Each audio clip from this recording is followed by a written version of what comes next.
Hey there, how are you? I'm Meg. I am beginning to film my part two of this very short series of what it's been for me with this hysterectomy. I'm very exhausted right now. I am now uterus free, and I say that with a humbled heart. If you've been able to watch my first portion, I definitely recommend it. It is in the description. What you're about to watch is just basically some points that I wanted to make to help other women know what to bring to the hospital, know what to expect, share some personal experiences after my procedure, and share also the items that made my recovery so much easier. But what I also want to say is being a woman and sharing this personal story has been gut wrenching, heart opening, and spiritually awakening for me. I do not say this lightly when I want to share with you that having this procedure is 100% the best decision for me. And if you are on the fence and don't know what to do, please, reach out, share your story with other people. And I definitely want to share with you that without my community and without the fight in me to advocate for myself, I wouldn't be here feeling better before you, even though I'm very exhausted right now. But here I am making this video. I hope you like it, and be well, sisters. Try to get up here. Ah. Hi. Welcome back to my part two of having a hysterectomy. My name is Meg. I am known more for being the curly hair alchemist, where I give curly hair tips to all my clients and my so I want to go over some things that I've experienced, and I want to prepare you if you are going to have a hysterectomy. I want to prepare you with the knowledge that I know, because I couldn't have done it alone. I had the absolute complete privilege of, being an open book and sharing with my salon clients and my Instagram of what I was preparing for the weeks to come of me preparing for this surgery. And the feedback, guidance that I received could not have prepared me more for what I just experienced. So it is February 3rd of 2022. I had my operation January 18th, and I wanted to go over some bullet points of what I did to prepare for my surgery the day of the hospital visit, a little bit of what I experienced, how it got me through my process, and where I'm at now, from then till now, what I'm going through. I think it's super important to share because it's happening. I'm in the time of it happening instead of recapping it. So let's do this. So I'll begin by saying that right now, me sitting here talking on my little microphone and making this list of items to share with you, in the next 10 minutes, I'm going to be excruciatingly exhausted. So I'm going to make this quick enough that it's valuable and informative, and also quick enough that I don't have to take a nap. So let's get into it. Preparing to go to the hospital, the number one thing that I made sure I had complete before packing a bag was I made sure that my house was clean and that I had things available at waist line height. So for instance, I put a nightstand next to my bed. I don't typically have one, and I made sure that it was at a height that it was actually the same height as where my shoulder or my arm could reach over. I didn't want anything lower because picking things up, you have to use your core. So I thought about that. I definitely got all my dishes put away, and I made sure that I stacked my dishes. So I wasn't like lifting heavy bowls to get, or like I wouldn't have to lift a bunch of layers of dishes to get to one specific item. I kind of spread them out for what I really truly needed. And then what I didn't need to use, I just put them in a different storage spot, because you're not going to be able to really lift anything when you think you can, because we are super women and like we're insanely strong, but you need time to recover. With the incisions, you don't want to tear a suture. Trust me. I'm so happy with what I packed, which was I showed up to the hospital in my pajamas. I showed up in the outfit that I wanted to leave in. I did wear very comfortable wide leg pants, very thick socks. It's here in the winter right now. Slip on slippers and a nightgown with a hoodie on top. I wanted to make sure that I didn't have anything with buttons or zippers because the way that you go into the hospital with your body is not the way that your body's going to come out in the hospital, because you get what's called swelly belly. And that's when you're going to experience a lot of bloating from the incisions of the hysterectomy. I packed a phone charger and chapstick and my toothbrush. I needed the chapstick more than anything else, because when I got out from operation, my lips were so dry.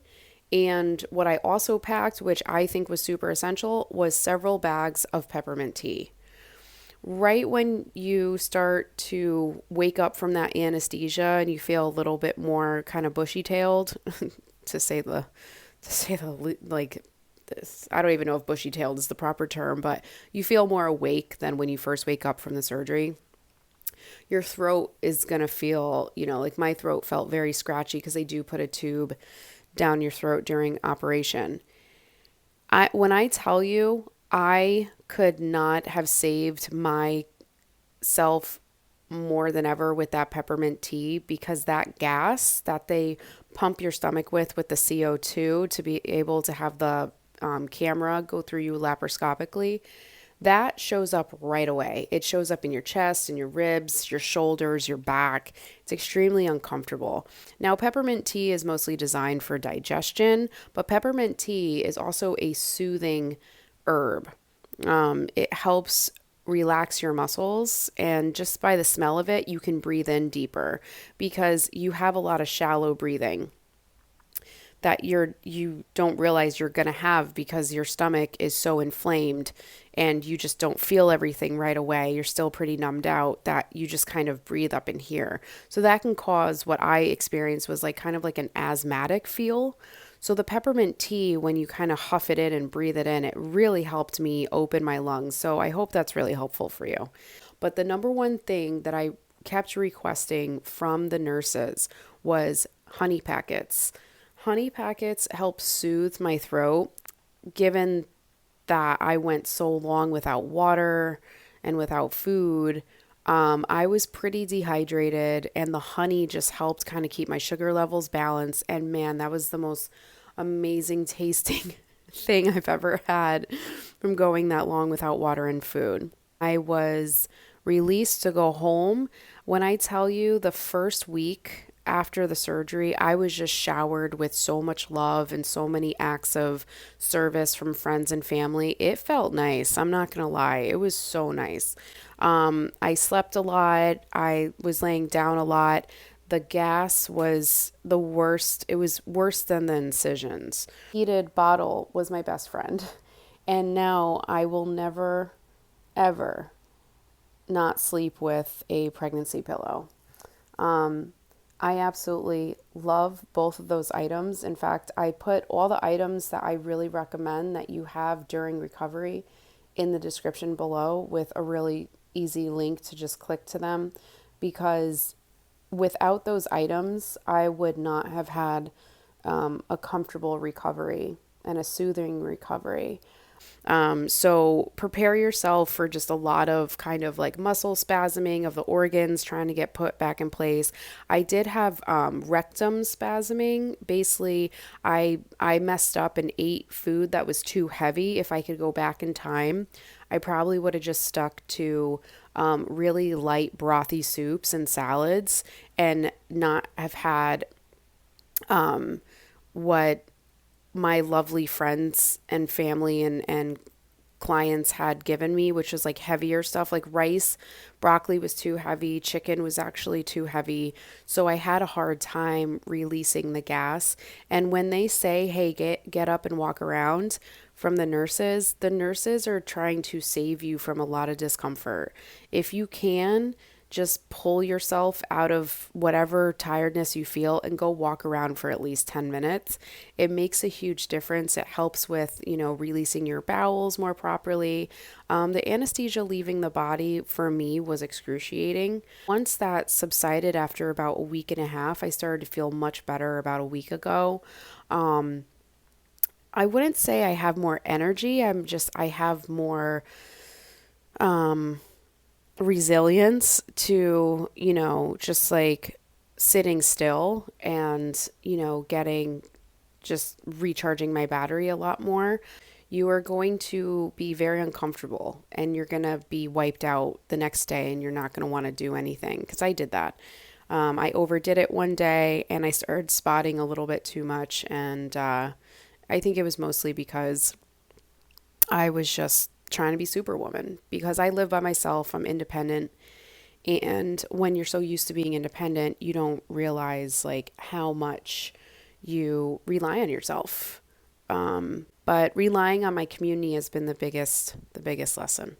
So a few takeaways that I learned from this surgery was that I instantly felt better. The second I woke up, I felt my uterus.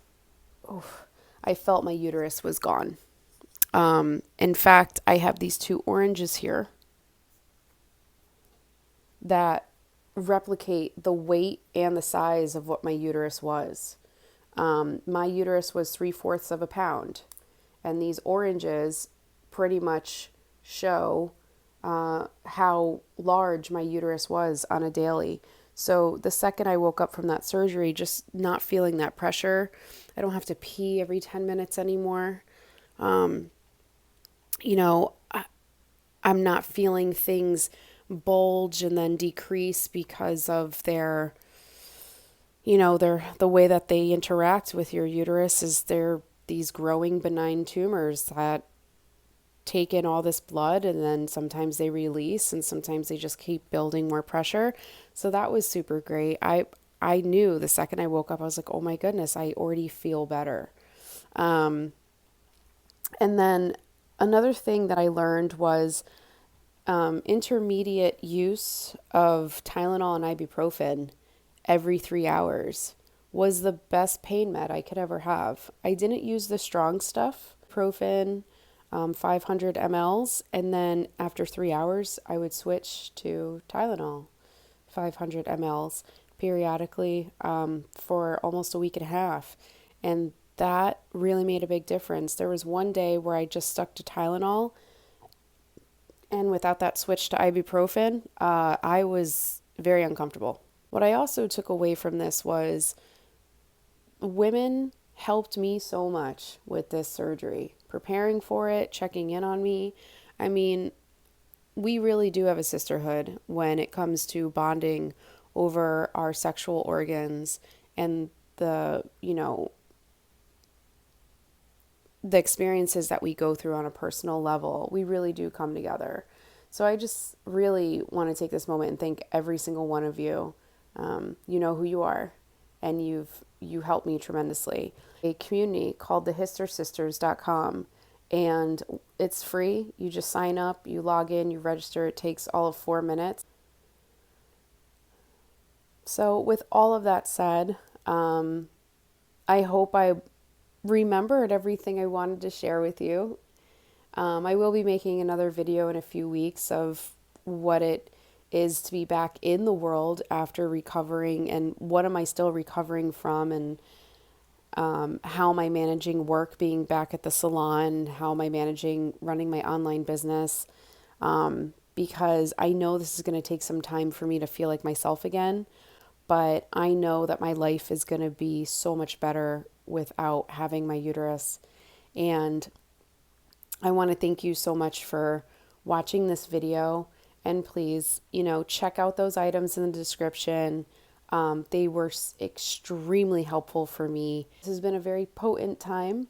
And if you are about to have your surgery, I want to wish you the best of luck. You're going to do great. You are going to feel 1,000 times better right away. And listen to your body. Take care of yourself and be well. Best of luck to you.